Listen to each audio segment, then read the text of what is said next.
Alright, so I have to talk about this. I was browsing around earlier when I came across a game called The Last Faith. It's a Kickstarter game that had a goal of $50,000 initially, and as of recording this right now, without having been online for even a week, it has gone on to raise over $70,000. This is a game that is very heavily inspired by both the Metroid and the Castlevania titles, so if you're a fan of them, then yeah, you're probably gonna want to go ahead and check this out. But you know what, before I discuss this game any further, let's go ahead and watch the trailer together. Kumi Souls Games, I know that they have done a game in the past, they've developed a game, I'm not sure which game it is though.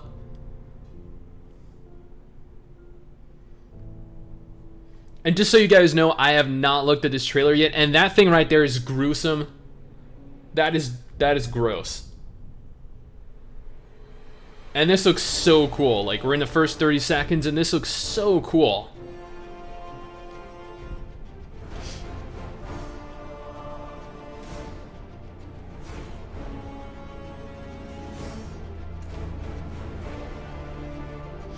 You can see that he's employing various different weapon types. And of course, the platformer aspect of the game.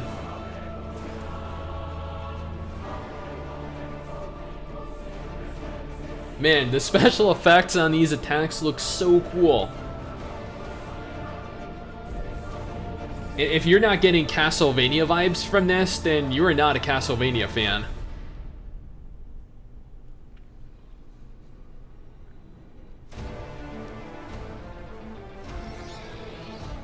Holy crap, some of these look so gory and grotesque. Wow. That looked so cool.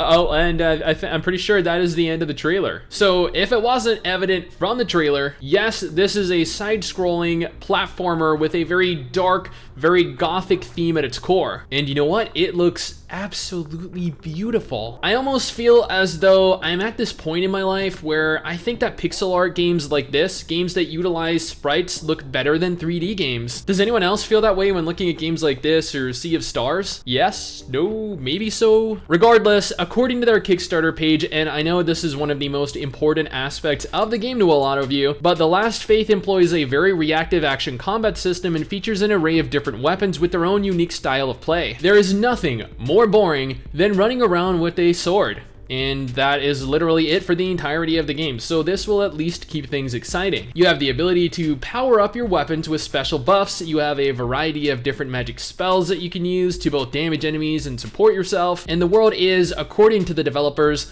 absolutely giant with terrific environments and a highly detailed pixel art style. That is always reassuring, right? Lots of different environments to explore, lots of areas to go ahead and loot and plunder. Now, I mentioned earlier that this game has a dark gothic vibe to it. Games like this have a very strong emphasis on story traditionally, and you can bet that that is the case here. The game is set in a world where magic and science coexist with one another. Can you guys imagine a world like that? Like, I can't. But you know what? I just have a very, very poor imagination, I guess. I'm not very creative. I guess that's why I do YouTube videos. Now, again, according to the Kickstarter page, we take on the role of a guy named Eric, and it looks like we're going to be going up against gods, false gods, ancient orders that have long since been lost, and a ton of other fun things. Through the story, you'll gain access to a plethora of new locations, with there being a large, giant map you can traverse and non-linear levels. Honestly, I'm not really sure how this is going to apply to a side-scrolling game like this, since realistically, you can only go left and right. That feels kind of linear to me, but I think I'm missing something. I don't know. Regardless, I feel like if it's anything like MapleStory, where you have a large world that you can freely move backwards and forwards between on both an X and Y axis, then that could work. If you haven't already noticed, I'm not really all that familiar with Metroidvania games. The Kickstarter page actually delves pretty deeply into not only the combat, but the weapons, the elemental buffs, magical abilities, the story, and so much more. So if this is something that you're at all interested in,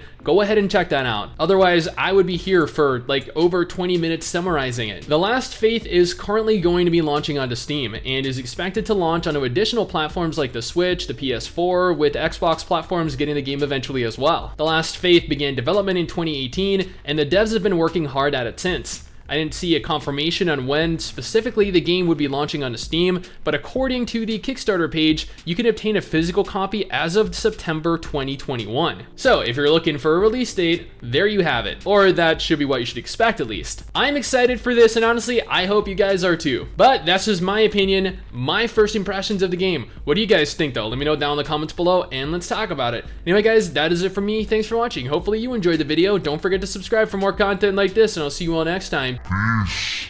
Someday soon I'm gonna make it. Yeah, all hard work's gonna be worth